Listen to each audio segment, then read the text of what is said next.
Alongside Airbus, Boeing is the world's leading supplier of commercial passenger aircraft. Over the course of its existence, Boeing has delivered more than 15,000 aircraft and has secured over 20,000 orders for its aircraft. But which planes were the less well-received and have become Boeing's worst-selling jets? For clarity, we'll only be looking at jet aircraft here, and only those sold for commercial passenger use. We'll also not include the DC-8, -9 and -10, or the McDonnell Douglas MD aircraft, as they weren't Boeing planes, although the companies did merge later on. According to the manufacturer's sales figures, the 717 sold the least of any aircraft designation, with just 205 aircraft sold. However, this is slightly misleading, as the aircraft was designed by rival manufacturer McDonnell Douglas, intending to be named the MD-95. For pure Boeing aircraft, the lowest sales figures go to the 707 or 720 family of planes, with 1,016 aircraft sold. Several variants were brought to market, but the low level of passenger traffic in those days led to low sales figures, although for the time it was a very successful plane.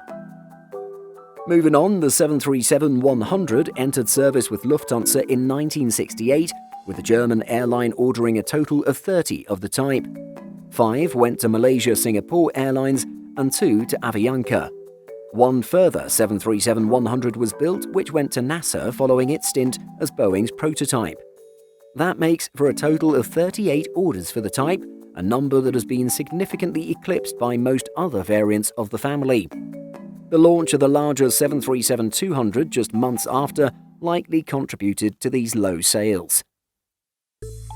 As a family, Boeing sold 1,763 747s across all variants. However, one member of this family did not have such a good sales record. The Boeing 747 SP for special performance was a specially configured shortened 747. It was requested by Pan Am in order to carry a full payload on its longest route without a stopover, New York to Tehran. Only 45 were ever built, but 5 remain in service today. The SP was not the only low-selling jumbo jet. The original 747-100 was developed into a special short-range model, the SR. For this variant, just 7 -100 SRs were built between 1973 and 1975. Following this was the -100 BSR, a 747 SR variant with increased takeoff weight capability. 20 were sold to Japan Airlines and ANA. Next up, the 747-300 sold just 81 units.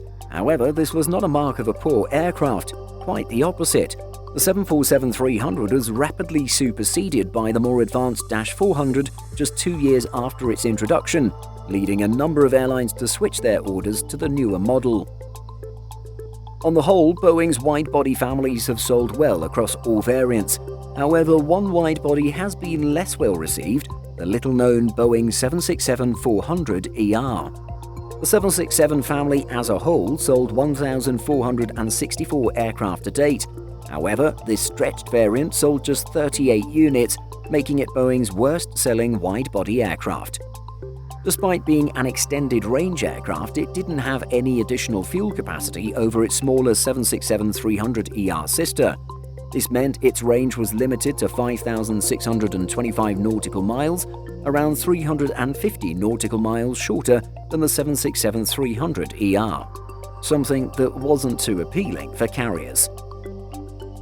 Developing aircraft is a tricky business, one that forces plane makers to make calculated guesses on what the aviation market will look like several years down the road, after an aircraft is designed, certified, and manufactured for airlines.